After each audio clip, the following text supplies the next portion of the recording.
प्रभु यीशु मसीह के जलाली और अलौकिक नाम में आज दिनांक 17 नवंबर दिन गुरुवार को हम आप सब श्रोताओं का हार्दिक स्वागत करते हैं।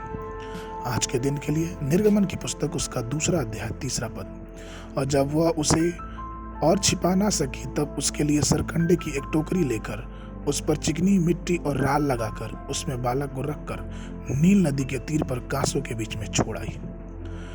मूसा का पवित्र शास्त्र में एक महत्वपूर्ण और अमिट हिस्सा है।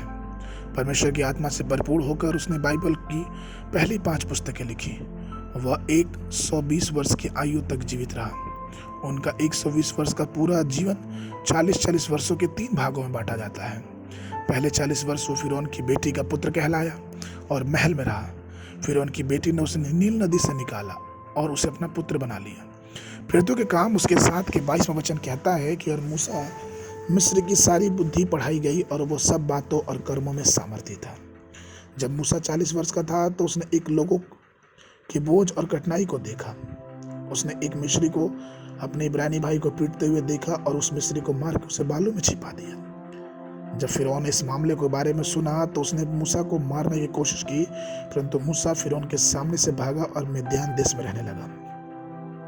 अगले 40 वर्षों के लिए अपने ससुर की भेड़ों की देखभाल करना और अपने जीवन के अंतिम 40 वर्षों में मूसा ने इस्राएलियों को मिस्र के बंधन से मुक्त कराकर उन्हें कनान जो प्रतिज्ञा की भूमि थी वहां तक ले आया। पूरी यात्रा बहुत ही घटनापूर्ण और अविश्वसनीय साबित होती है। इस्राएल के लोग बादल के खंभे और आकाश में आग के खंभे और भूमि पर मूसा और हारून के द्वारा चलाए गए। इस्राएल की अगुवाई करते समय मूसा के पास 2 उत्कृष्ट अनुभव थे कि परमेश्वर की महिमा को देखे। निर्गमन की पुस्तक उसके 33 के 21 में, जहाँ पे परमेश्वर उससे आमने सामने बात करता है। मूसा के बचपन को ही देखें, जिसे बाद के वर्षों में ऐसे शानदार अनुभव हुए।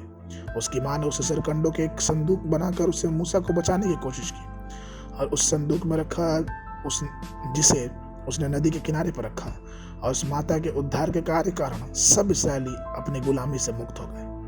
नरकट के उस संदूक में केवल शिशु मूसा के लिए जगह थी और इसलिए उसकी जान बचाई गई और उसकी रक्षा की गई। हम एक अन्य जहाज के बारे में पढ़ते हैं जिससे लोगों को बढ़ते बाढ़ के पानी से बचाया और वह नूह के द्वारा निर्मित था।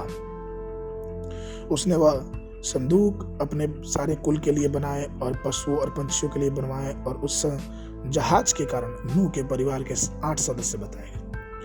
और भी एक जहाज है जो जीवन की जहाज है, मसीह यीशु की जहाज, वह मुक्ति का जहाज। और यह कलवरी की क्रूस पर बहाए गए कीमती रक्त से बना है।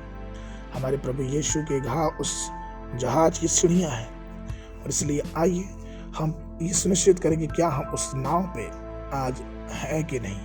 अगर हम उसको संसार में जो पानी का सागर है उसके ऊपर चलना है तो हमें प्रभु के नाव में रहना चाहिए। आज के मनन के लिए भजन संहिता की पुस्तक उसका 2 अध्याय 12 पद। पुत्र को चुमो, ऐसा ना हो कि वह क्रोध करे और तुम मार्ग में ही ना सो जाओ, क्योंकि क्षण भर में उसका क्रोध भड़कने को है।